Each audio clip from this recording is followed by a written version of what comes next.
Right. Good morning, all doctors. Welcome to the session 3, chapter 3 of telemedicine guidelines. This is one of the most important session, and I think all of you are able to see the presentation as well as audio is also clear. So maybe just one or two can confirm so that I can start the session now.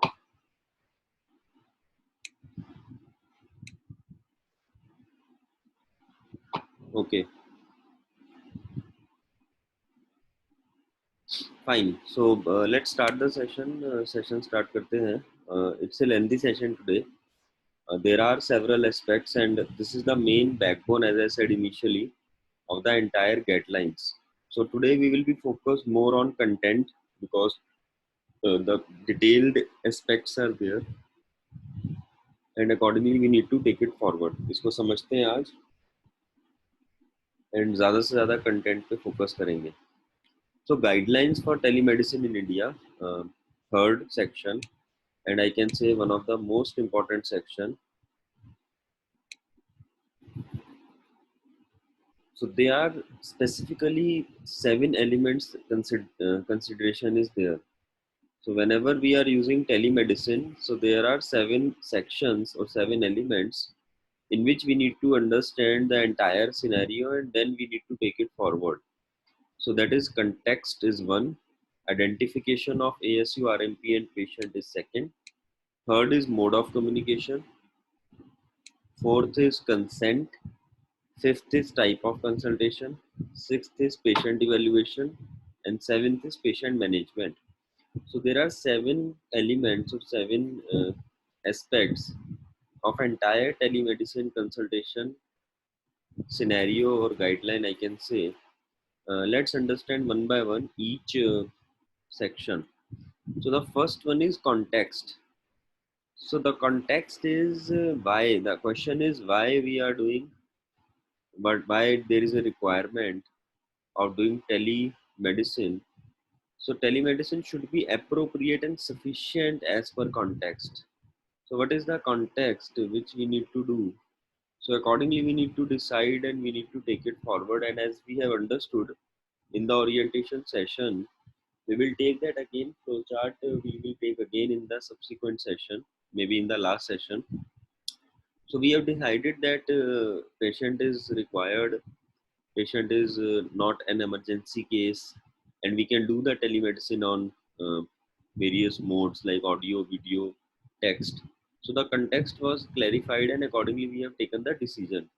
So we, the registered medical practitioners, should exercise as per our professional judgment to decide whether telemedicine consultation is appropriate in a given situation or not.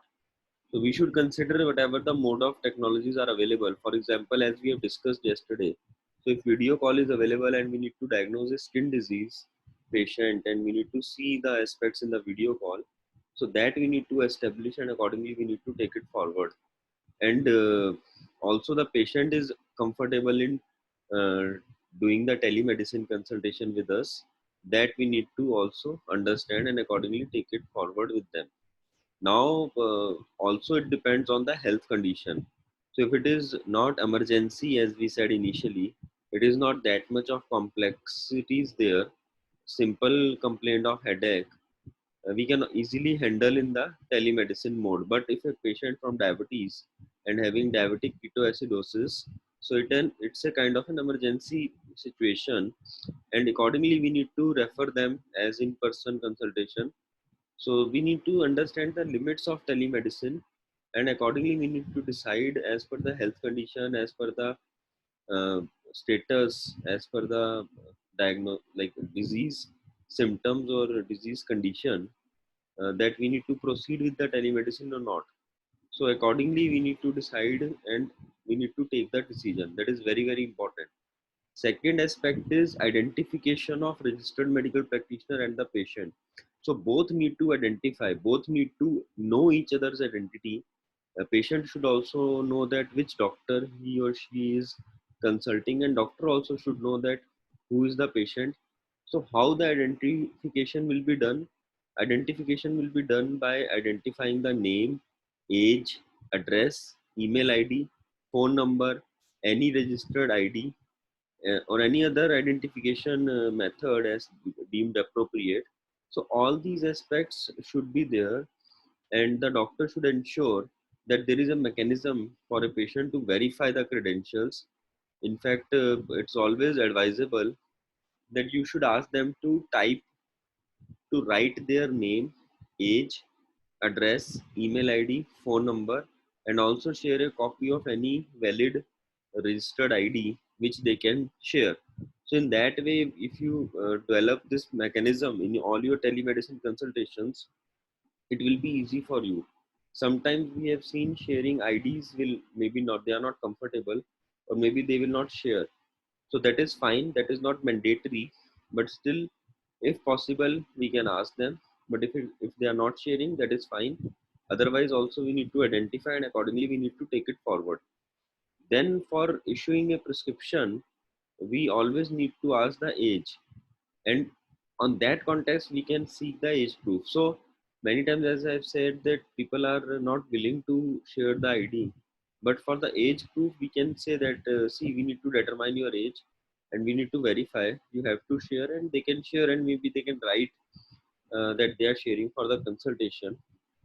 They can do a photocopy or a printout of their ID, and they can mention on their ID with signature that it is valid for the telephonic consultation with so and so doctor.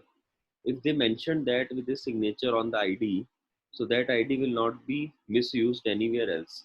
So you can guide your patients that if you have any inhibition, अगर patients को कोई problem है अपना ID share करने में, so you can ask them कि आप इसका photocopy या printout लें, एंड उस पर मेंशन कर दें कि this is for the telephonic consultation with so and so doctor, and then they can share with you. So they will have a comfort level, this you can, they can share easily, and they will have that comfort level that it will not be misused, and your like safety is also there. So you can develop this kind of a mechanism to get that age proof, and accordingly you can take it forward, because certain medicines or certain aspects, certain diseases, we need to establish the age proof as well. Then we should begin them by informing the patient about our name and qualification. We can clarify that, at least we can say our name, full name, and like we are an Ayurveda, we are a qualified Ayurveda doctor, or maybe someone is MD in some specific specialty. So you can mention that, and accordingly you can take it forward. Now, as far as registration number is concerned, I think most of us are having that on our prescriptions. If not, please have that. At least in telemedicine, it is required. It is clearly mentioned. And also on our website and any other communication, like we are using email. So we must be having email signatures.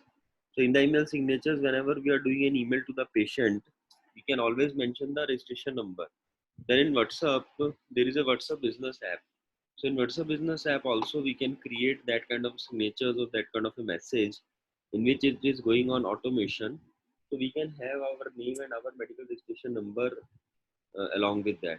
So that is very, very required, and all the receipts and all the communication which we are going to establish with the patients, along with our name and degree, our medical registration number should be there. So that is a requirement, and we all need to understand, and all of you can please edit that if it is not there.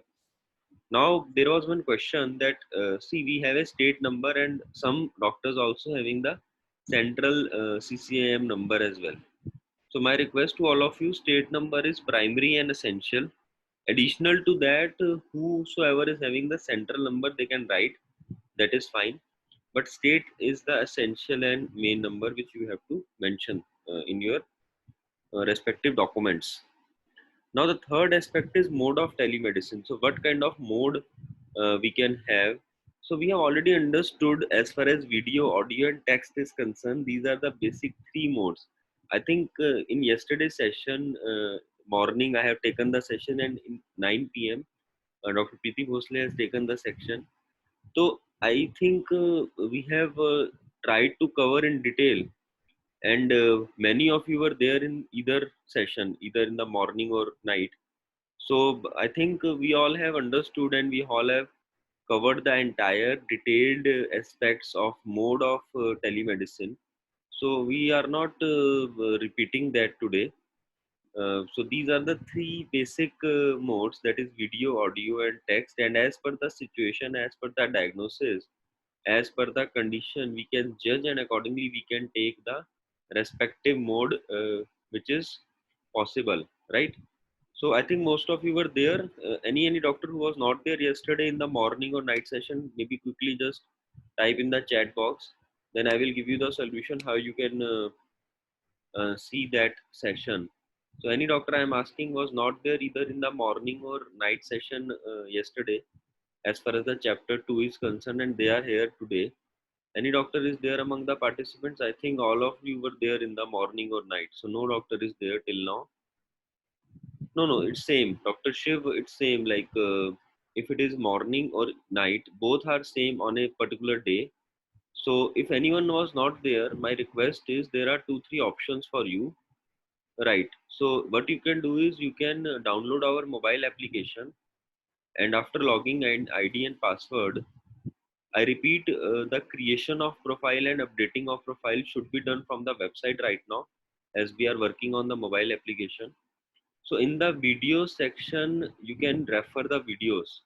If you were there in the morning, that is fine. So I'm saying not required for both sessions, but at least one session. So I'm saying in the video section of mobile application, you can go and click to the video. So there are videos available for session 1 and session 2.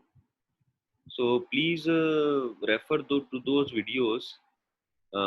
You can go through that both videos for session 1 and session 2, and you can get a detailed knowledge. So we are not repeating, because mostly doctors were there, only one or two doctors were not there, so we are not repeating that.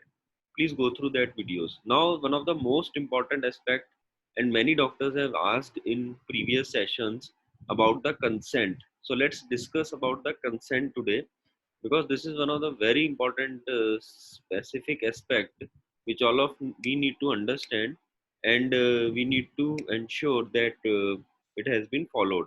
So it is necessary for telemedicine consultation that patient consent is there.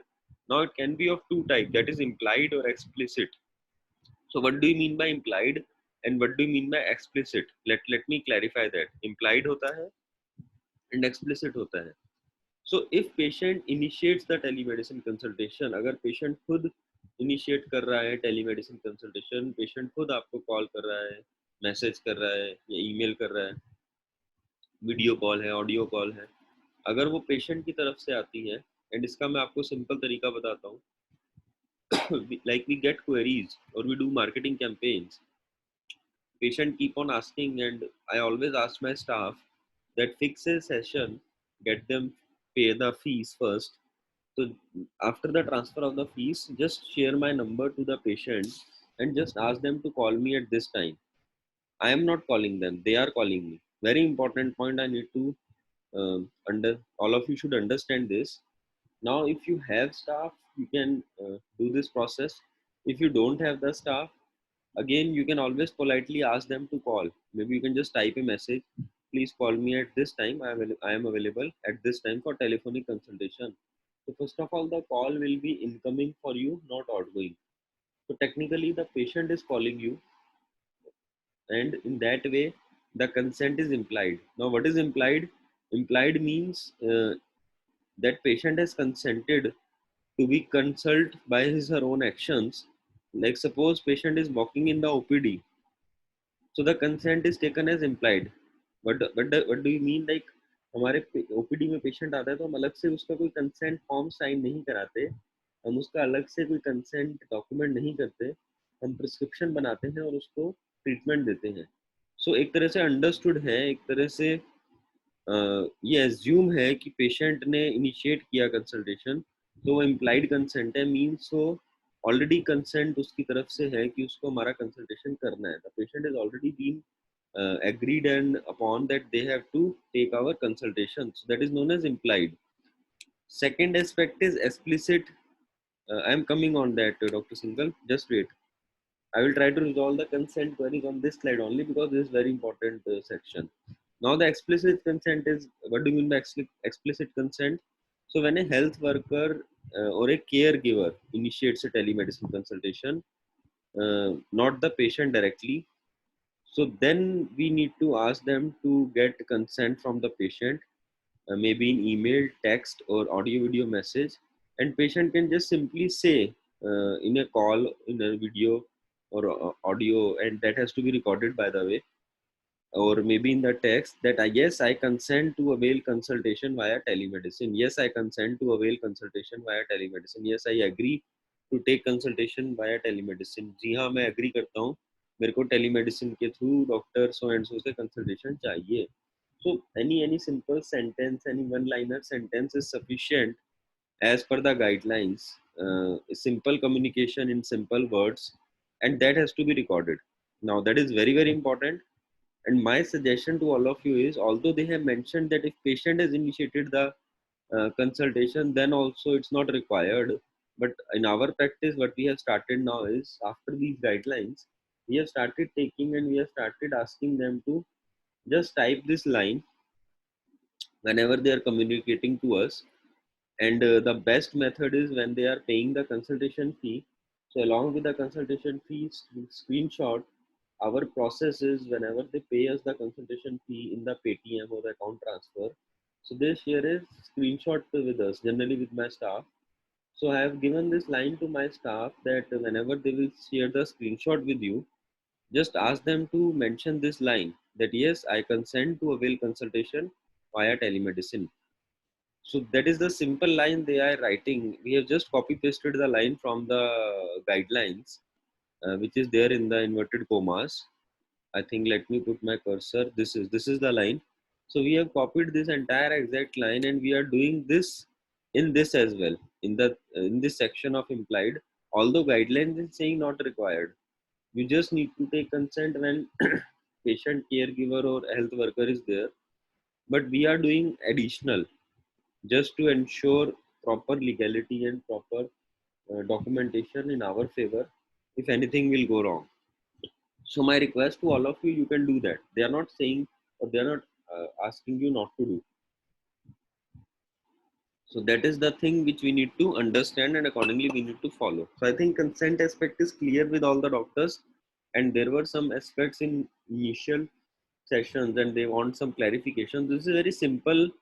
By the way, consent, we are not supposed to create a consent form or any detail that is required for the surgical parasurgical process.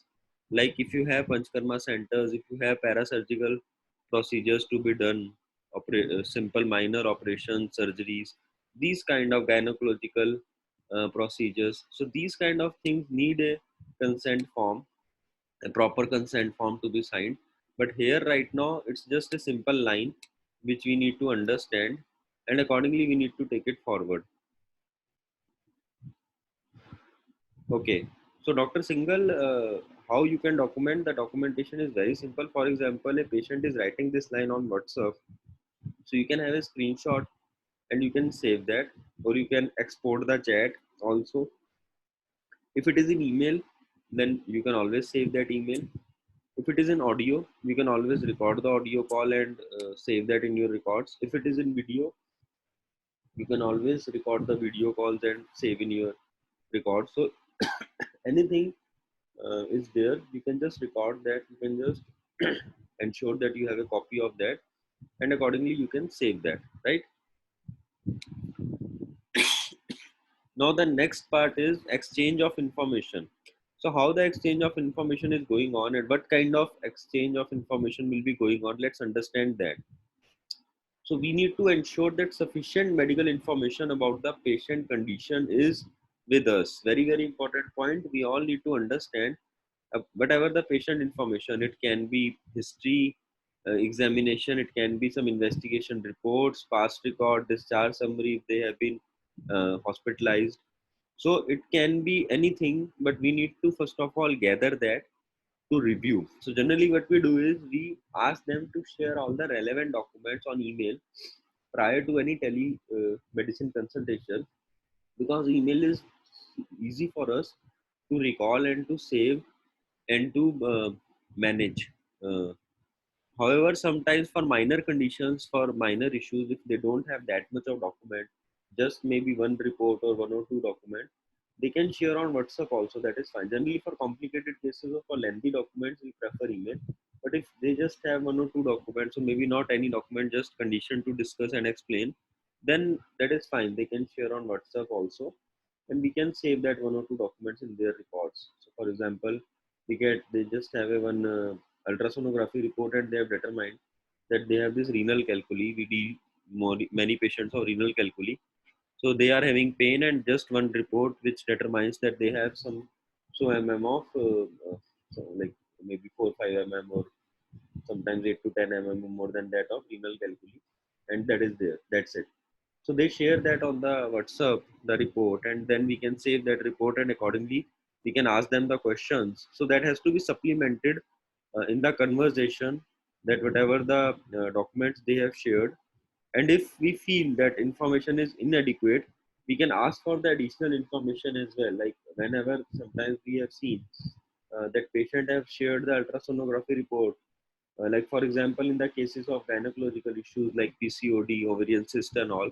So sometimes when we receive inquiry and this reports and all, so we have seen that these are old reports of maybe 1 year or 2 years, that kind of thing. We always ask them to do a latest scan or latest report or some pathological investigations if required, and then share with us again.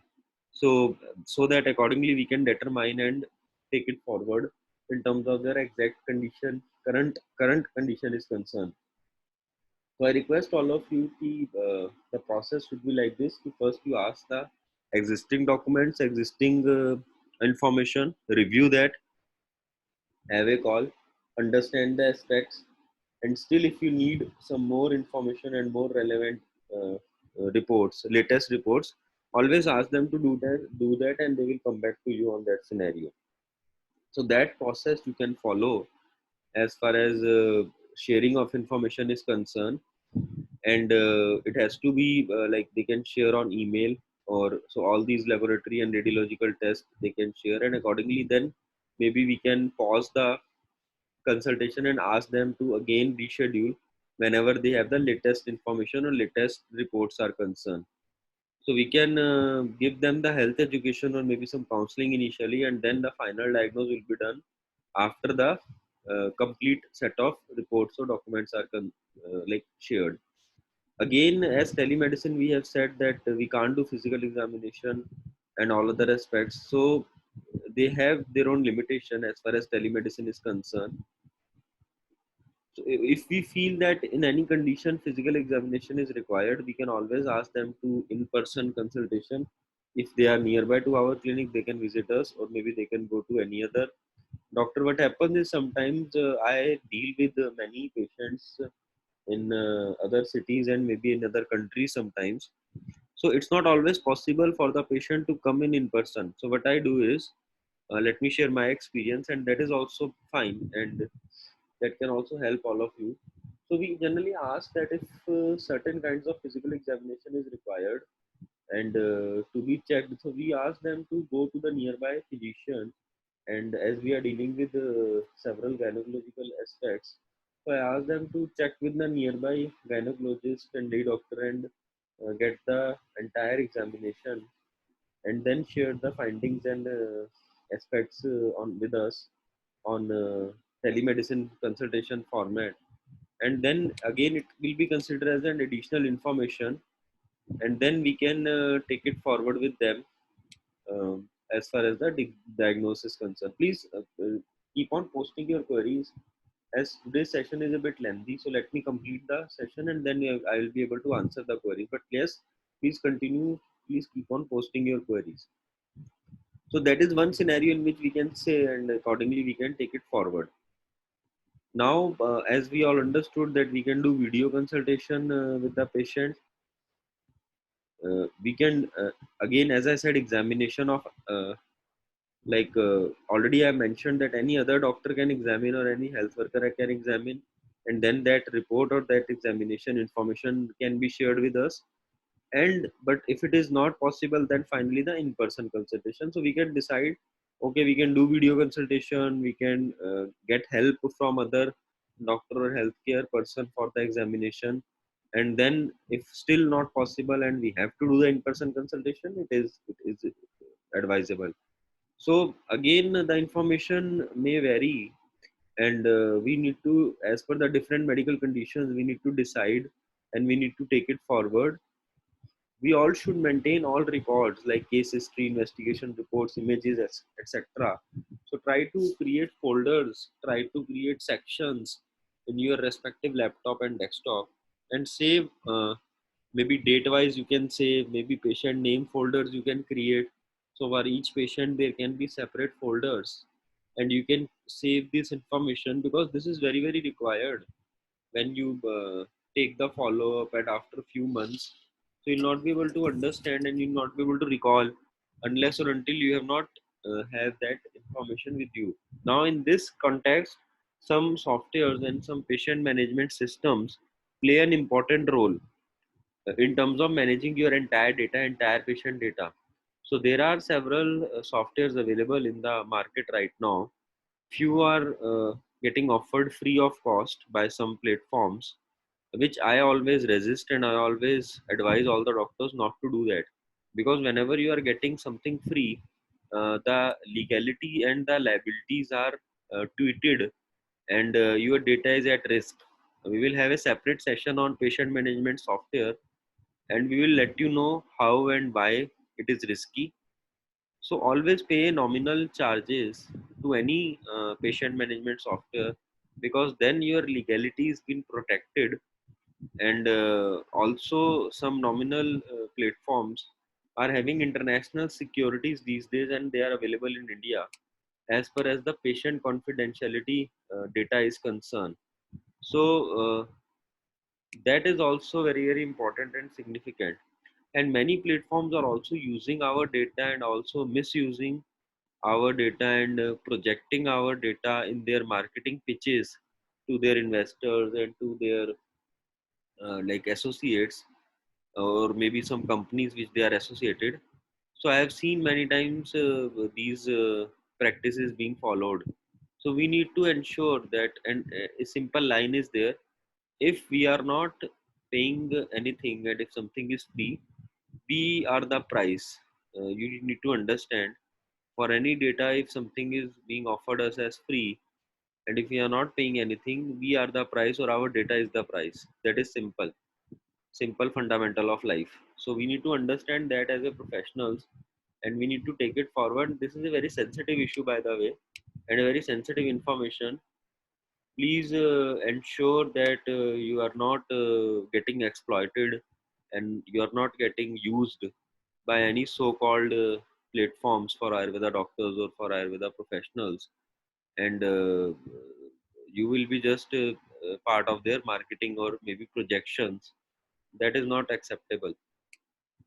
Now let's understood the types of consultation. So it is first consultation and then follow-up consultation. So there are two dimensions of seeing the types of consultation. One is the first consultation and second is the follow-up consultation. So let me clarify. So the first consultation means the patient is consulting with doctor for the first time. So the patient has been contacted us and they are consulting for the first time. They have maybe consulted earlier with us, but after 6 months there is a lapse, and after 6 months they are consulting. Then again, it will be considered as a first consultation.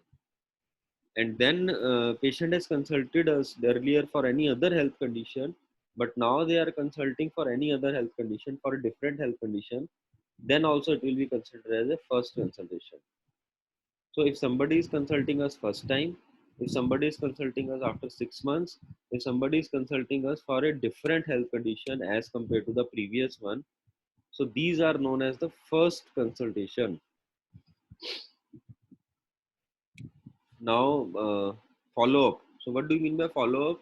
The patient is consulting the same doctor within 6 months of his previous consultation for the same disease. So that will be considered as a follow up. How it will not be considered a follow-up if the new symptoms are not in the spectrum of the same health condition? Maybe some other health condition has developed, as I said in the previous slide, so it will not be considered as follow-up. And doctor does not recall the context of previous treatment and advice, maybe due to long duration and all. So then it will not be considered as a follow-up. Generally, follow-up can have some limited time. So they have not required, they have not mentioned about that. But in our practice, we do a 1 month bracket. So when we do a consultation, we give them in all online consultations as per our fees also. We will have the fees discussion in the last slide today. So we always give them 1 month bracket, that within 1 month they can discuss and they can have discussions, and after that there will be subsequent consultations and accordingly subsequent payments. So now that is the requirement as per the guidelines is concerned of first and follow up. Now as per the patient management, there are three aspects: health education, counseling and medication. So when we have distributed the patient management aspects, so there are three aspects: health education, counseling and medicine prescription.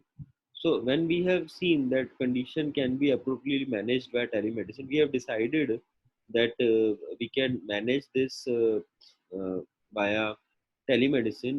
Either we can provide them health education about their disease, we can do their counseling, or we can prescribe the medicines also if required. So in health education, we can maybe, and in fact, these three cumulatively also there. For many diseases or for many cases, we are also doing health education, we are also doing counseling, and we are also doing the treatment part as well. So what happens is, but sometimes we have seen that in many diseases, only education or counseling is required. Medicines may or may not be required. So we can do diet counseling, diet health education, physical activity, then smoking, alcohol, and then infection these days, like due to COVID. So we can ask them to have safety measures and all. Then maybe some advice on immunization, exercise, hygiene practice, mosquito control, these kind of things, or maybe as per Ayurveda, the ahar vihar, Ritucharya, Dincharya, Ratricharya. So all these aspects can be considered in the health education and counseling. Counseling will be specific. Health education will be in general. Counseling will be specific, like for example, in terms of food restrictions of do's and don'ts for any patient as per their prakriti and as per their vikriti also. So these kind of counseling sessions can be there. Then as per their health condition, suppose if they have cancer or how to use a hearing aid, so all these aspects are there. So that we need to understand and accordingly we need to take it forward, right? So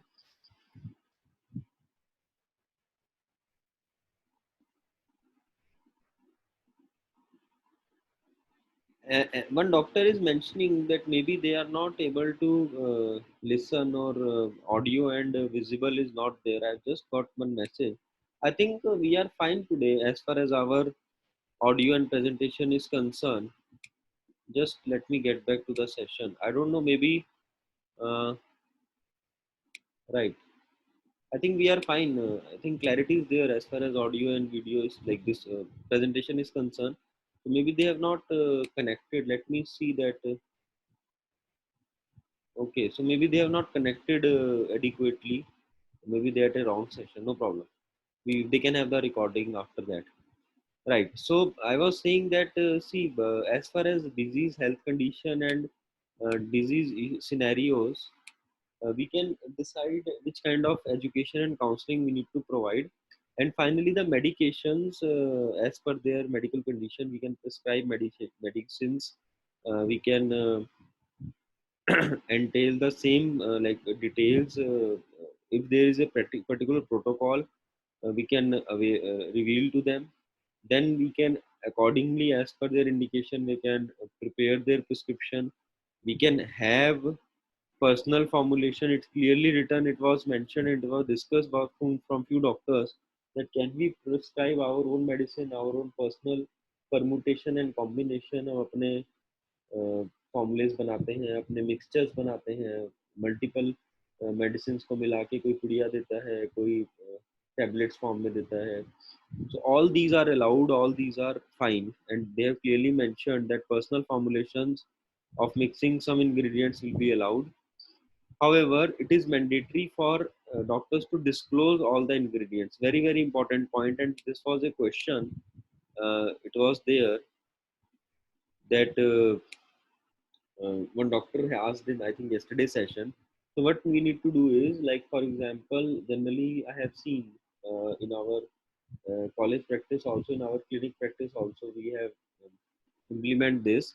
I remember one of our very senior teacher uh, taught us, and accordingly he was doing in his own practice. Like for example, they were picking any one or two ras yogs. Along with that, they were mentioning about like Godanti Bhasm or Praval Pishti, Mukta Pishti. So that kind of medicines, like for example, they have taken Yogendra Ras or Kangir Ras, and then Praval Pishti, Mukta Pishti, or Godanti and all. So these three, four, five medicines combined together in a form of a pudiya and all, and given to the patient. So whenever you are combining two, three, four medicines and then giving to the patient, so please have names of all those. It is clearly mentioned in the guidelines. So that have names of all those medicines in your prescription. You have to write name of each and every medicine or ingredient you are mixing, and then you can give it to the patient. So that is fine. Multiple formulations or multiple medicines we can give, but we need to mention their names, respective names. So that is written, right?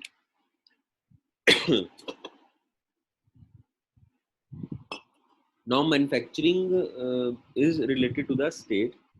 So if our state allows us that we can also doing the manufacturing, or we can also doing the Ayurveda medicine dispensing, we can do that.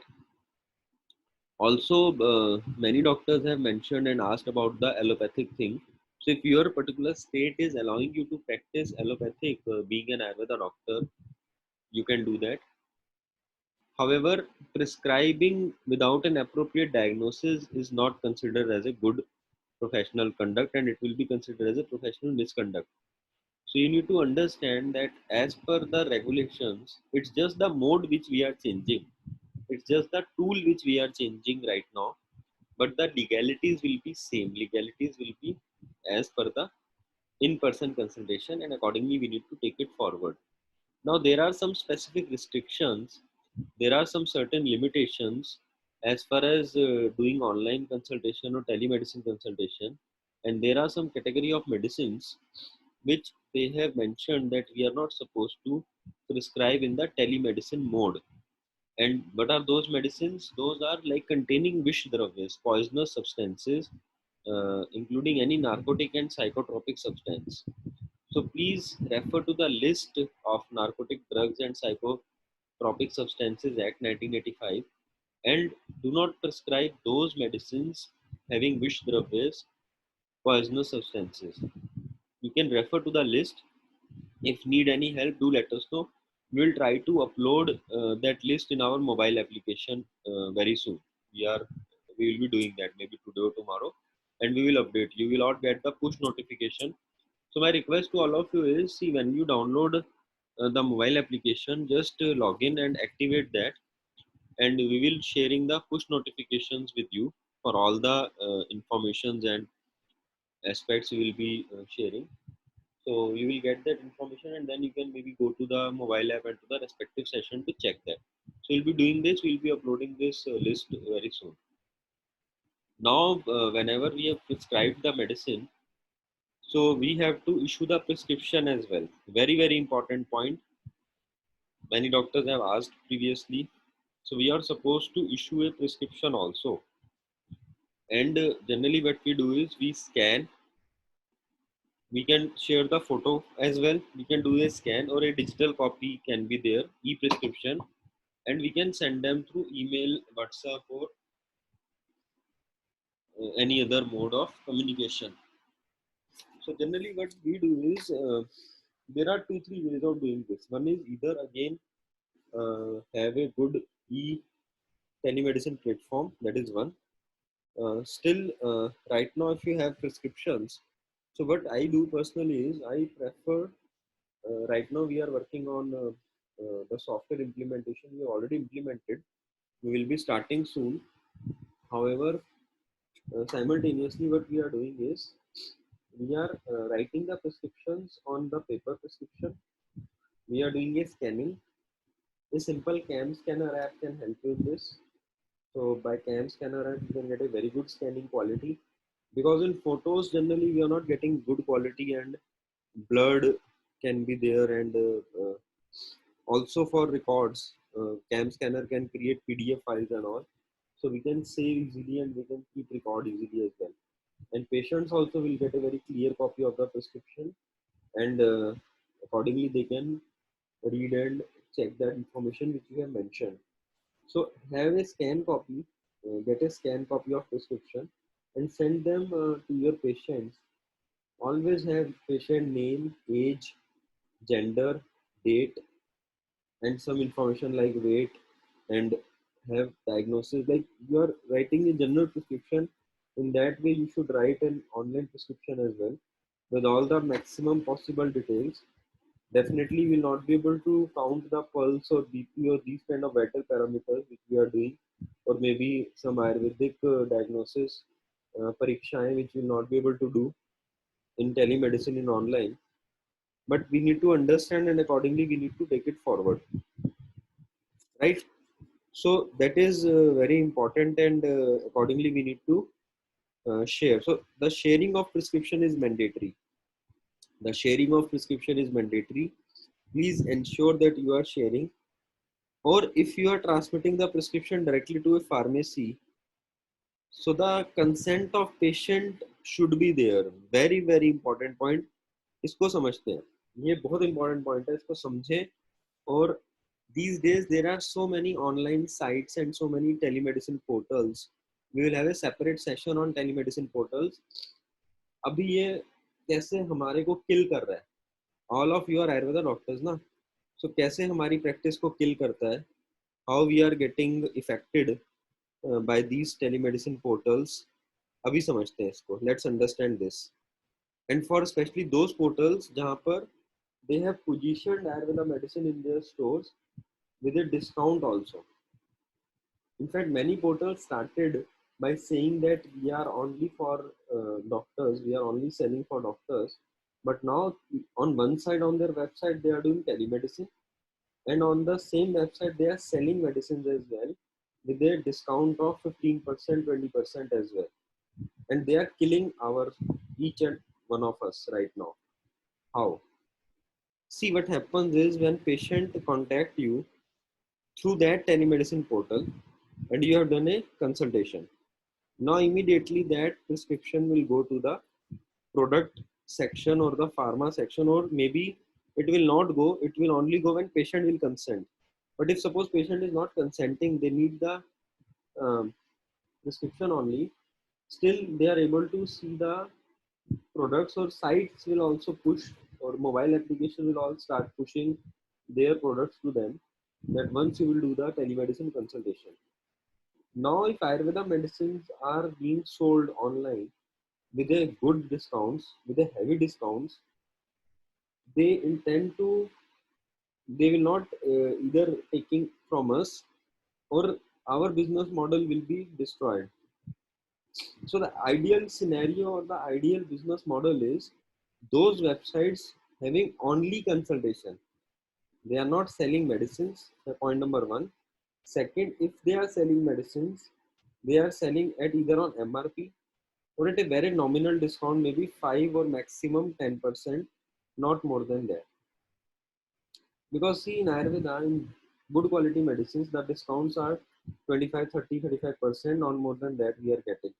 So if we are giving 15, 20%, although we are quoting that we are not giving to patient, we are giving to doctor, but you never know that they are selling it to patients as well to just generate revenues. And if entire thing is in public domain, you can't keep a control. Any ABC person can just click on that site and see that in these medicines they mentioned 15-20% discount, means it is possible, and they can reach to the site, and site will not mind, and they are already selling just to recover their revenues. I have seen and I have checked with my patients coming with the creative, I don't want to name, but we will discuss in detail in the telemedicine portal section. So they are doing this. So very important point which I need to emphasize on this context is, whenever you are sharing the prescription, always ensure that either you are doing on your own as far as your brand is concerned, or you are doing on those sites where we are not supposed, where they are not supposed to sell the medicines to them on a heavy discount. So either there will be only consultations, or if there are medicines available, it will be at a very nominal discount or MRP. So that we need to understand, and accordingly we need to proceed forward. Very, very important point. Please keep that in mind. Now there are some duties and some responsibilities. So all of us are aware. I don't want to emphasize, because all of us are registered medical practitioners, and we are aware about our duties, our responsibilities, our medical ethics. However, for telemedicine, there are some important aspects, which is like we are not supposed to share their personal data, their personal pictures or personal information at any point of time to any particular aspect in any scenarios. So that is one we need to understand. So we'll like it will be a breach of confidentiality will be considered if we are doing that. So please ensure that all the information is confidential, secured, and not being shared at any point of time, because that is related to patient privacy and confidentiality. So that one aspect we need to understand and we need to follow. Now misconduct, what kind of misconduct can be there? So when there is one aspect which we all need to understand. See, sometimes what happens is patient want to travel, patient want to come to your clinic and center, but we are asking them to do that telemedicine or online consultation. So that is very, very serious thing, and we need to avoid that. So if patient can come to our facility and they are able to travel, I think let them come to our facility rather than going for the online or telemedicine mode. That is one. Then second is, if we are misusing the images and data, I know that we will not be doing that, most of us will not be doing that, but it happens in past, and it may happen in future as well. So the nature and sensitivity is very, very crucial, and it is a private confidential data. So we are not supposed to. That is one more point I want to discuss here. What happens is, many times I have seen many doctors are posting their case studies or their case pictures on social media. Now, social media guidelines and social media information should be very, very uh, in a very confidential and blinding way. So, first of all, we have to hide the faces. We have to hide the uh, like these aspects of the patient. As far as the pictures are concerned, try to avoid sharing many pictures. You can just share a case study, and you can just type, and maybe some kind of some pathological investigations you can share. We keep on sharing, but we always do the blinding in terms of patient name, any ID. In fact, sometimes we blind the doctor and the signature and all these aspects. Just the crucial information, just the vital information about the disease that can be shown just for the reference. So we can do that, but we need to hide, and we need to ensure that in social media we are not uploading all the explicit pictures of patient. So that is very, very important, and we need to avoid that, right? And medicines from the restricted list are, we are not supposed to prescribe in the telemedicine, like as we have mentioned about the poisonous or vish dravya medicine is concerned. RMPs are not permitted to solicit patients for telemedicine through any advertisement. Very, very important point. See, for telemedicine, we are not supposed to do the advertisement. Now, you will say, so many portals are doing, so many doctors are doing that we are available online, we are available on these tools. We are also doing that. So it's not about that we are just doing for the telemedicine. It's the communication is there is so and so doctor, there is so and so clinic and center. They are giving these kind of treatments, and you can contact them and visit them in their clinic. However, if there is some issue like these days due to lockdown and all, or maybe in future also, you can contact them through these options as well. But the first preference and the communication should be like this, that you can visit them and you can approach them, and their clinic is in this thing. The advertisement will only be saying that. So the point is, it's not that all of us start advertising that we are doing telemedicine, we are doing telemedicine. No, we always say that yes, we are an Ayurveda doctors and we have these kind of specialization and these kind of disease experience, and I can do it. You can reach us on these modes. That's it. So that there is a very thin line in between the communication, but we need to maintain that thin line. There are penalties, and all of them will be followed as per the IMCC Act. We need to follow the digital trail for all the documentation of consultation, all the log of records, email, phone logs, all we need to please save that. Legality and that issues are there. Then all the patient reports, documents, images. Suppose if prescription is shared, so we need to save those copies of the prescriptions also. So all the information starting from the call logs to the documents, images, diagnostic data shared, and the prescription. So generally, start creating folders. In our practice, we are creating folders. So just start creating folders in your systems. Maybe by date wise you can have, and then each subfolder with the patient name, and in that folder you can keep all the information. Just try to save all as maximum information as you can, and you can just save keep a copy on in of all that information in the folders. You need any help in how to download phone logs, how to save emails, how to save chat record, any help is required, do let us know. We can have sessions and we can have trainings on that as well. That is fine. Now very important, and one of the most important part of this entire discussion today, and I again thank, I think around 50 doctors are there right now. See, every one of us is not doing charity. In fact, many of us are not doing charity. With due respect to the government doctors and the government practitioners, I can understand, and there is a job of their, like there is job is like this. By the way, they are also paid a salary for doing that. So fees for telemedicine consultation should be there. Telemedicine consultation should be treated the same way as in person consultation from a fee perspective. Very, very important point. And we liked, by the way, first time in our life, we have liked CCIM, the council. Just joke apart, I think I'm not supposed to say like this. But yes, personally, as a student, I was very much frustrated many times with the council decisions and all. But now, as a doctor, I can say first time in my life, I liked them by this line, by this specific line.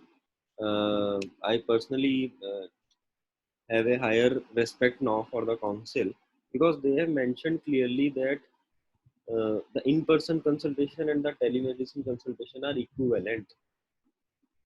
And however, a doctor should always give the receipt and invoice. Now, I need to share some facts with you, and all the doctors should be practical, more focused, एक attitude लाएं अपने अंदर, अपने आसपास देखें क्या हो रहा है, एंड थोड़ा सा ब्लंटली उसको अवॉइड करें, रिस्ट्रिक्ट करें. I have seen this kind of an attitude in allopathy. I have worked exhaustively in clinical research, but I don't know why all our Ayurveda doctors are very much acceptable. हम कुछ भी accept कर लेते हैं, कुछ भी shit हमारे आसपास हो रहा है हम उसको accept कर लेते हैं. Please avoid doing this now. In fees scenario, these websites, I don't want to again name, but we are very much irritated and frustrated now. What we will do is we will maybe hide their logo, we'll hide their name, but we will start running these campaigns. We are very much irritated and frustrated, especially the free sites. And free से ज्यादा pathetic है, free तो ठीक है, like मेरा तो point है कि आप फ्री कर दो, फ्री से ज्यादा पैथेटिक लगा, and we will let you know 49 rupees, 99 rupees consultation. Can you imagine, in our household a plumber, a electrician or a safai wala is taking more, and we as a doctor have been positioned online as 49 or 99 rupee consultation in Ayurveda. That is so pathetic and so frustrating, which is not at all acceptable, boss. My request to all of you, please write to these kind of portals, please show them publicly so that they have some kind of a humiliation and they will stop these kind of campaigns. And many are also running the free consultation campaign. See, free consultation in a low socioeconomy zone, free advice, free consultation in terms of any maybe counseling, mental aspects, we are giving some free advices and all, that is fine. But free one-to-one consultation, a free one-to-one patient consultation is not at all acceptable in any system of medicine, is not acceptable. Generally, in allopathic, they do free sessions, they do free talks, but they never do free one-to-one consultation. But in Ayurveda, many platforms and many sites again exploiting us, and they are asking for the free consultation, and doctors are also joining them. I don't know why. Maybe there are some additional benefits, but there can be short-term benefits. Long-term destruction, long-term destroy they are doing for all of us. So please avoid those sites, because see, in our practice, fee for online telemedicine consultation and for clinic is same. We are charging equal fees, same fees for clinic as well as online consultation. In fact, I have edited in some telemedicine portals, they have mentioned my fee less. I have written them strongly an email, and I asked them to update that, because that is not acceptable. So I request all of you to please, like for example, in IndianVadyas.com, we have asked you to mention your fees, and we have kept your mobile number there. Right now, we are working to, maybe we soon will have after some time an online telemedicine portal on our website also. But right now, the mode is we are just positioning all of you, and in fact, many doctors have started getting queries also. So directly on your number which you provide, you will get a call, and the patient will call you and connect with you. So our model is simple, because we don't want to charge any commission. We don't want to force you to buy products from us, and we are charging any commission on that. We don't want to do that. So you can directly connect with your patient. But my request is always have same fee for clinic as well as online consultation, and have a decent amount starting at least from 300, 200 to 300, maybe in small cities or rural or semi-urban areas, to at least 500 or more than that in metropolitan. In metropolitan city, it's a crime if you are charging less than anything less than 500, because in all metropolitan cities you need know the cost of living these days, and you know how these things are there. So please ensure that, and accordingly specifically please focus. I am getting lots of questions now, so let's take one by one all the questions. See, as far as our mobile app is concerned, you can type Indian Vadyas on Play Store, and you can download our Android application is there right now. Sorry for the iPhone users, it will take some more time to launch us on iOS, but Android mobile applications is live. You can download. If you face any issue in creating or updating your profile right now, you can refer to our website, that is indianvadyas.com. You can go there and create your profile and edit your profile easily, and then you can, with the same login ID and password, you can log into the mobile as well. Right now in mobile application, there are some issues with the creation of profile and updating of profile. We are working on that, and maybe by this weekend we are able to resolve. So by next week it will be fine, but right now you can use our website and do that. One more thing, mobile app is for connecting with all of you, but our model is to focus on website, that is indianvadyas.com. And always we have mentioned that in our all the creatives and all the communications. And why? Because we are focusing on placing all of you on search engines like Google and other, and we have already in the last stage of coming on the first page of many cities. We will get soon that on which cities will be on the first page, and as soon as we'll be on the first page, you all will be getting a very good traffic on that. That is one thing. So our focus, we are not a mobile app platform, only mobile app platform. Many companies started with a mobile application and now they are focusing on website, because now they realize the potential of website. But we know from the day one, so that's why we started indianvedas.com and website first, and then we have launched the mobile application, because the real power and real strength is website, which all of you will get benefited. We have a YouTube channel. All the videos of these sessions are posted there. You can also refer our video section in website or mobile application and check the videos. We have a Facebook page as well. Please like that and share your feedback in review section of Facebook page. See, the only motivating factor for us by starting a 6 a.m. session and by investing so much of time for all of you is uh, your support, your motivation. And if you really like all these sessions and if you really like the knowledge which we are sharing and discussing with all of you, please at least provide us some feedback. Subscribe our channel, like our Facebook page. So these are the small contributions. Download our mobile application, use that, let us know any issues there. Email us at info@indianvadyas.com, and this is my number. So these are the small contributions we are requesting from all of you. So please support us. We are looking forward for your support. So many questions are there. Great. So let me start with the questions now. Uh, just one by one. Dr. Rahul, you have asked which mobile application. So maybe you can have detailed question that in which context you are asking mobile application. I will help you. If it is Indian Vadyas, so it is Indian Vadyas. By the name of Indian Vadyas, you can search and you can see the mobile application on the Play Store. Okay, Dr. Sudha, as I said that you can update your profile on the website right now. Dr. Prem for you as well. Minakshi, Dr. Minakshi, our website is indianvadyas.com. Okay. So Dr. Minakshi is saying, can we find drug list which is based on text and not containing any wish in the medicine? Great. So Dr. Minakshi, what we will do is we will send you the list. We will upload the list on our mobile application and our website.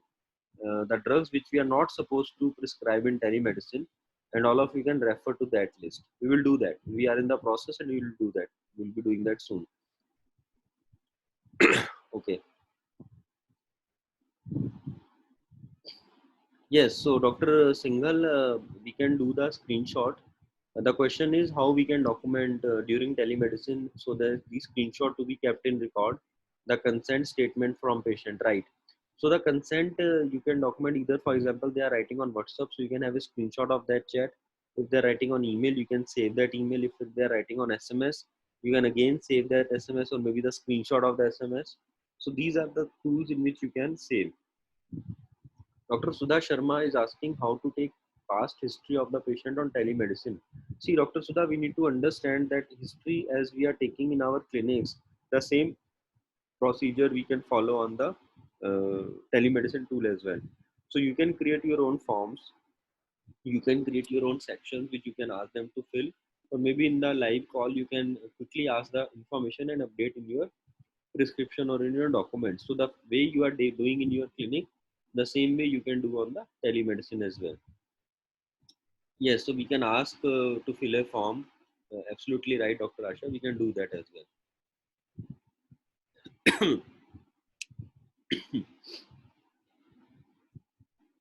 Okay, so Dr. Sudha, as far as the patient management software is concerned, see, it's not that right now I know certain softwares that I can suggest right now as well, but I don't want to do that.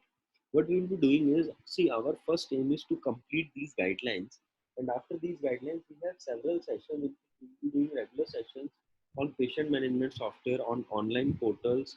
How to see, abhi to we are learning the essential guidelines now, how to use these guidelines, what are the tools for patient management, what are the online portals where we can grow, where we all can get good revenues. So we will be doing all those sessions after completion of these guidelines.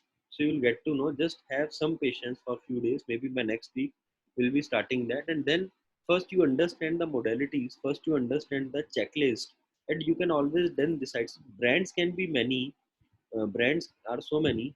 But first you need to do the technicalities, and you need to know the understanding that which is the good software as per your requirement and as per the safety and security measures, and then you can maybe refer and proceed.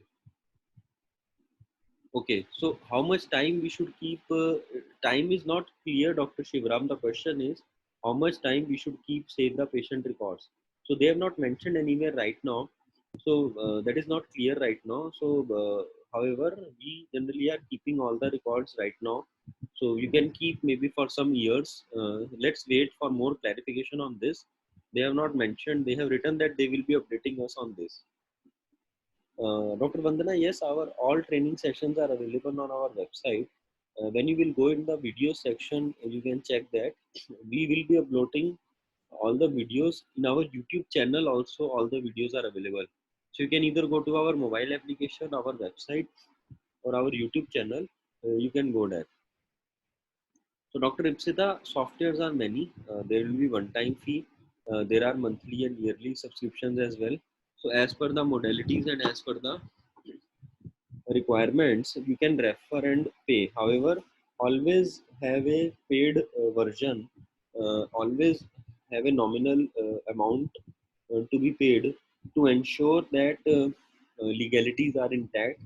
Because when we are paying somebody something, we are bound to get a particular service or a particular required, you can say, safety and security, and that will always be there. Yes, separate records for each telemedicine patient to be maintained. Yes, Dr. Singhal, separate records for each telemedicine patients to be maintained. Dr. Prem, if the question is, Dr. Prem is asking if any provider misusing our data after paying charge. So you can, as soon as you will know, you can always legally file a complaint against them and take the action. However, in our experience from last 14-15 years now, I have not seen any paid portal doing that, because there are very strict norms and strict laws of against them. And again, the point is, it's not about pay and free. It's about security measures, safety measures. It's about how your data will be saved and how your data will be um, positioned. And must first and foremost, the most important aspect is what is the business model of that website, of that mobile application.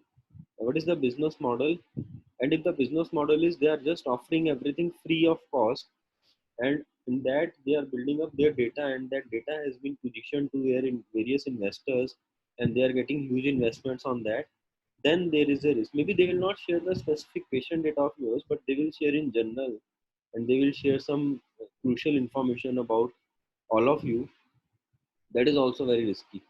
So we need to understand the business model first, and accordingly, so if somebody is offering a paid patient management software only, so their business model is clear. They have devised this software and they have to sell this at a very nominal price many times, but then the risk and the safety is intact. Sure. So, Dr. Singhal, we will be discussing about trustworthy software and telemedicine sites in forthcoming sessions. Please have some patience. Maybe after completing of these technical sessions, we will do that.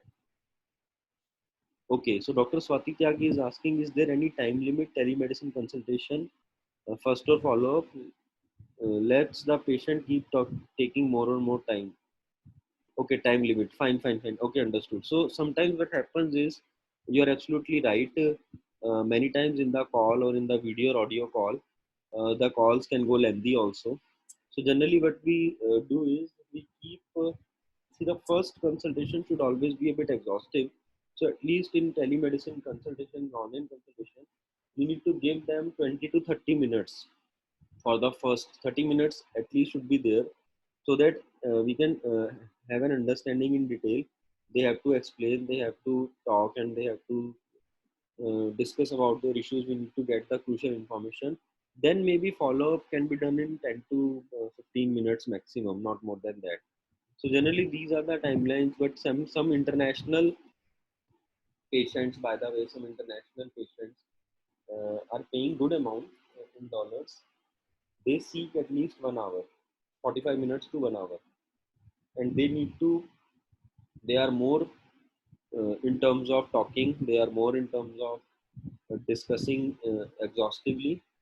So in international scenario, these consultation timelines are 45 minutes to 1 hour at least for understanding and accordingly you will be paid good in terms of the fees is concerned. So these are the timelines. But in domestic, you can say 30 minutes first and then 15 to 20 minutes follow. International, 1 hour, 45 minutes to 1 hour first, and then maybe 20-30 minutes follow up. Dr. Reena is asking for telemedicine, different software is required. See, it's not about software, Dr. Reena. For telemedicine, there can be some tools and some aspects which we need to see. And it's not, I'm not saying that always you need a software. Without a software, also you can do telemedicine. By the way, if you have attended yesterday's sessions, there are some chats and some apps and all. So you can just do that telemedicine and you can just save your documents in your system. So it's not first of all required, but yes, software make life easy. Software can cover many aspects easily. So it's advisable to have one, but it's not mandatory or it's not that for telemedicine we have to get any particular software. Okay, the question is from Dr. Singhal, if patient consults within 6 months with the same problem and we find its different spectrum, how to inform that this is not a follow-up as they may consider it as a side effect. See, I think we are mature enough and we can deal with these kind of aspects that this is the different aspect or different spectrum which we are seeing now, and accordingly we can inform them, we can update them. But yes, sometimes it's challenging and many patients are not being agreeing on that, and we have to consider or we have to include that in the whatever fee and whatever follow-up consultation we are doing. So sometimes we need to accommodate. It's only just a matter of amount, so that we need to channelize and we need to accordingly take it forward, that how they are paying and how they are being considered. But I think these challenges comes in-person clinic as well, apart from telemedicine. So we need to deal with maturity and with our experience. Okay, Dr. Subroto is asking one very important question. What to do if patient is not comfortable with sharing his ID and not at all willing to share his ID? Very, very important point. See, Dr. Subroto, you are absolutely right. Many times patients are not willing to share their ID online. They don't feel it as safe. So in that scenarios, we can politely, first of all, ask them one scenario that you can do a printing and you can write that this ID is for consultation purpose for Dr. Subroto only, and they can mention that on the ID and they can share that. That is one way of doing that, and we have seen that many patients agreed to that and share. But still, if some patient is rigid, though you can just ask them to text you their name, age, and all these information, vital information which you need, address and all, and then that can be considered as a legal document. You can just save that screenshot or maybe in email, an official email you can ask them to do. That will be fine. So mandatory is not there as far as ID is concerned, but essentially you should take if required. But if there is a strong resistance and rigidity from patient, you can avoid and you can just ask them the vital information. Okay, Dr. Ipsita is asking if the same problem is continuing for more than 6 months, but patient is following regularly after 6 months, it will be considered as a new case? No. So the follow-up case criteria was that patient is not in touch for last 6 months. Then only it will be considered as new case. But if patient is in touch and the condition is same only, it will not be considered as a new case. Dr. Singhal again asking its written prescription of drugs to also be mentioned by. Yes. It's not about preparation, Dr. Singhal. We are not supposed to write how we have prepared the drugs. We just need to write the ingredients, the various, if there are multiple drugs we have included. Now, Dr. Ashok is asking, should we make a list of regulations regarding the consultation, follow-up charges and validity of the fee for the patient and send them first prior to consultation to be clear about it? Dr. Asha, my suggestion to you is, do not complicate. Are you doing that on in person as well? If you are doing it in person, then you can do, but if you are not doing in person, please do not complicate and patient get confused and patient maybe get scared as well. So let's make it simple and make it easy for them. It's just like they are paying fee and coming to our clinic and doing our consultation. It's just like that only. It's just a virtual clinic and they are seeing online to us. So let's make it simple. Let's not complicate it, or let's not overburden them with all these things, because they will have. So, for example, in clinic, we have clearly mentioned that we are asking a fee of 500 rupees, and every 15 days, like suppose if patient is coming on 16th day also, they will be paying the 500 rupees again. Generally, Ayurveda treatments we do for 10-15 days, and then it's a follow, and after some time it is a monthly treatment. So the same we are doing online also, that for first you have to pay, and then every month, in online we have increased the bracket of 15 days to a month now. So every month we are charging, and generally we are also, actually we are sending treatments also to them. So monthly we are sending treatments as well along with the fees. So that is our model. So you can have your own models, but my suggestion is whatever you are doing in clinic, you can follow that in the online, with maybe some more extra days to be added as far as the consultation is concerned. Okay, Dr. Sudha is asking, after first consultation, patient purchase prescribed medicine self and take independently. Absolutely, that happens. That happens in Ayurveda, and that's why I'm saying first of all, avoid those sites which are offering heavy discounts on medicines, so that patient intend to go there. And always have your own channel and your communication with them. That is better.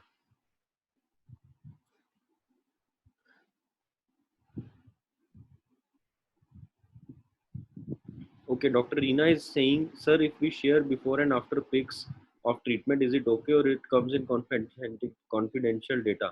See, Dr. Reena, you can share before and after pics, that is fine, but please have blinded pics. Just please hide their faces, their private parts, and that kind of stuff if they are there in the pics. So then you can share whatever the general pics are there, that is fine. So just hide the face and private parts, and then it is fine. I think then you can share the uh, uh, before and after pics. And for as far as the private parts, or maybe these kind of data is concerned, within doctor network you can share. We had a session of Ayurveda urology, very interesting session, in which the doctor needs to show urethra and all these stuff for urology aspects. So they have shared in the session with all the doctors, but they are not supposed to post in the social media. So there is a sensitivity of that, we need to understand. So publicly we are not supposed to post, but yes, we can share in the closed structures, in the these doctors CMEs and all, that we can do. Okay, so Dr. Sudha is saying how patient know that I am doing telemedicine. So that's why I'm saying that you can mention that Dr. Sudha is having his like having her clinic and her facility at this, and along with that, she is also available on phone, audio, video, email, and all that kind of stuff. Or if some doctor is not having the clinic facility, so they can just clearly mention about their specialty, about their introduction, about their profile, and in the end, they can mention the contact details. So that is fine, but we are not supposed to project telemedicine word so much in marketing. So that is the requirement which we need to follow. Otherwise we can always advertise and we can always market. In fact, we have a digital marketing session. We'll be doing digital marketing session, and we'll be doing discussions that how you can market yourself as per the latest guidelines on telemedicine. So we will showing you some sample creatives of marketing yourself as per the latest guidelines, and accordingly you can take it forward. Yes, you can prescribe Rasaushadhi in telemedicine, Dr. Ipsita, unless or until they don't have any Vish Dravya. Please remember that. You can prescribe any Rasaushadhi as well. Dr. Reena, telemedicine and advertisement could not get that points. Okay. I think you should attend the digital marketing session. Maybe you all can attend that if you are still not clear about the advertisement, and we can discuss more on that in those sessions. Yes, you can mention validity of prescription. You can always mention that, Dr. Asha.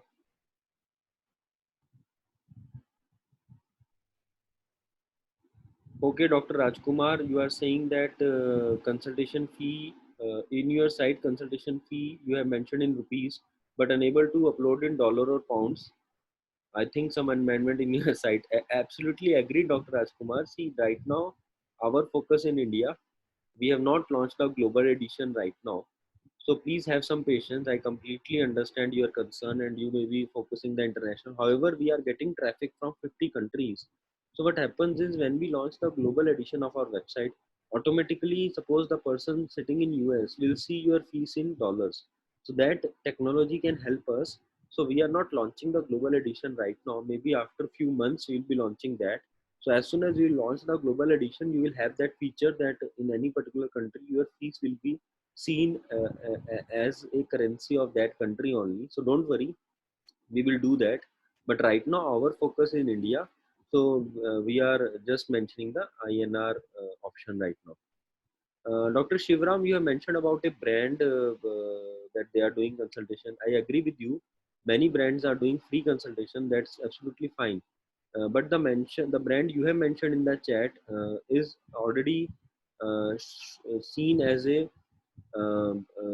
low quality brand in terms of Ayurveda is concerned, and we have handled so many failures of this particular brand in our clinic, and we all doctors know very well now. And in society also, people also know very well now. So they are taking other items like grocery and other things from this brand, but they are not taking now Ayurveda. So they are a completely failure in terms of Ayurveda.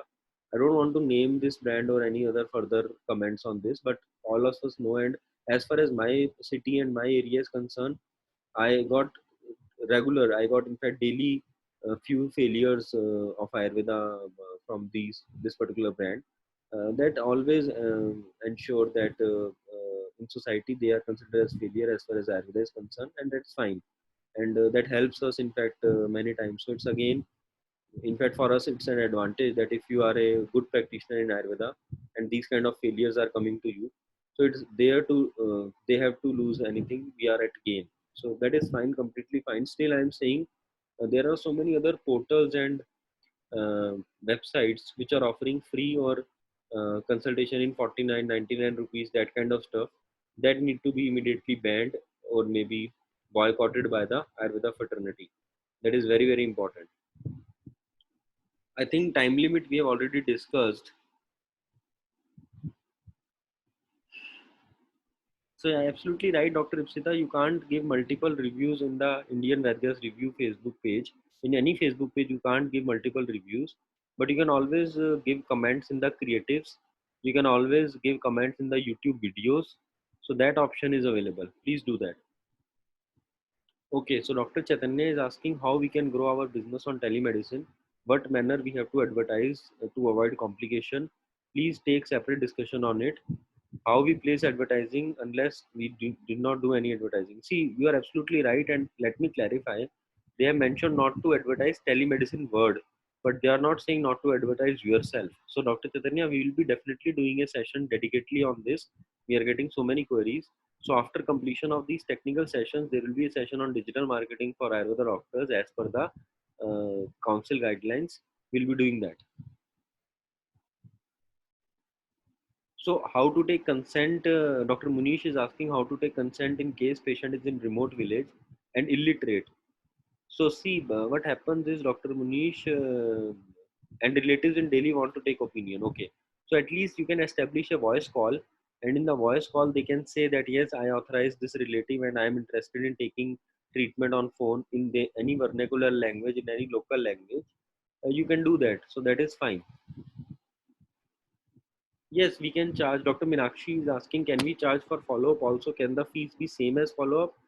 Yes, Dr. Minakshi, we can charge for the follow-up. And by the way, we have to charge for the follow-up, and the fees will always be same. Uh, Let me ask one question. A plumber coming to your house, or an electrician coming to your house, or a sweeper coming to your house, and if you ask them to clean once, and again if they are coming for cleaning or maybe fixing some issues, do they give you a discount? I think no. So every person is charging their own fee, and by the way, any employed government doctor or any software engineer, are they getting a salary like this, that first month they will get a um, full amount and the second month they will be getting a 50% amount? No na. So then why we doctors are supposed to reduce the fees in follow up? I don't think so we have to. So please have that attitude in your mind. And we are very much now soft, and I think all the Ayurveda doctors are very polite and humble. But we have to be rude, harsh, and in attitude to avoid this. And this is our bread and butter. See, technically, I am a private practitioner. Maybe many of you are private practitioner. Please understand, this is the only source of income we have, and consultation fee is the source of income. Medicines, by the way, we are just having for the help of patients. And in medicine, in keeping medicine, there are so many expenses are there, like shipping. I have to keep a staff, I have to keep accounting and all these kind of stuff, billing, and also these kind of expenses are there, which always uh, hamper, and which always take my all the profits. So the only good source of income I have is a consultation fee, which I can at least run my own house. I have to survive, and I have to take care of my family also. So why to reduce and why to have less fee? I don't think so. So please have an adequate amount as per your city. In which city, by the way, you are. So if you are in a metropolitan, at least have 500 to 750 or maybe 1000 also. Some senior doctors are taking 1000 as well, which is fine. So please do not compromise on fee and on the follow up and those aspects, and always ensure that all of us are having an attitude and mindset in charging that kind of a fee, and start banning and boycotting those platforms who are in public domain. In fact, social media, I was seeing the creatives, the campaigns, they are offering free consultation, and in fact the society and the people are mentioning in comment that they are chore. They are offering free of cost, so they are chore. So can you imagine the bad impact they are doing to Ayurveda? So that is the thing which keeps us irritated and frustrated, and we don't want to see. Every brand is fine, every brand is doing good, maybe for Ayurveda, but these kind of campaigns and these kind of creatives are destroying and destructing our image and Ayurveda image and image of Ayurveda doctors. And irony is, they ask themselves, or they name themselves as a stakeholder, or as a maybe leaders in Ayurveda doctor community and all, which is not at all acceptable. Yes, we should charge follow-up consultation, Dr. Kailash Chawla, as I already mentioned, and the same amount should be there. Dr. Vishali Deshpande is asking a question: is it an ethical practice to give the medicines, changing the labels, packages, putting your own price? See, it's not about ethical and unethical, Dr. Vishali. You need to understand that in Ayurveda, first of all, giving medicines is a facilitation we are doing it through the patients, because all the medicines are not available at the all the chemist shops. So now, when you are giving the medicines, you can always purchase the bulk packing, and you can label and pack on your own and give your own on your price. As a BMS doctor, you are fully authorized, and the entire thing is completely ethical. So do not get confused and do not get misguided on this aspect. Okay, Dr. Meenakshi, I completely understand about your point. So that's why I'm saying that have some on your own medicines which you are giving to the patient, so that they will be in touch with you.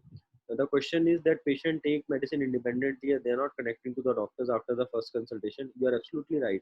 We have faced this issue as well. But when we start the treatment, we always ask them to follow up particular this timeline, and always ensure that they are getting medicines in which you are having your own some own medicines, or maybe some bulk purchasing, and you are giving on your own labels.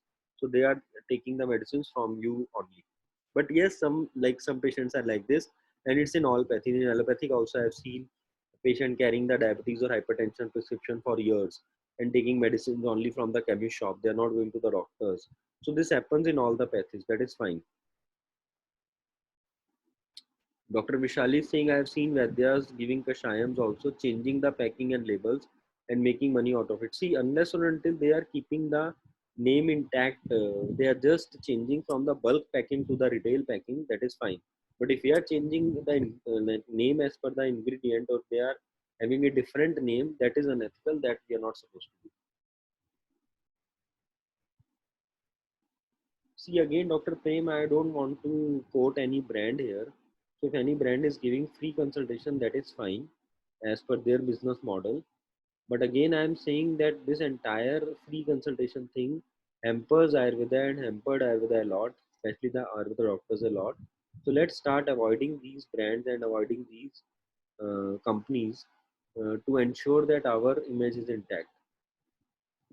Yes, Dr. Meenakshi, we can practice telemedicine with one or two colleagues in partnership. Absolutely fine. We can always do that.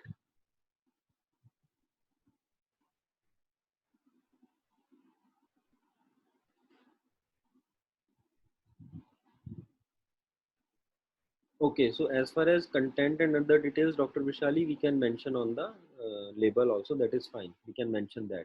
So I think already there is much time today. It's a very long session, and I just realized that we have covered around 1 hour 40 minutes.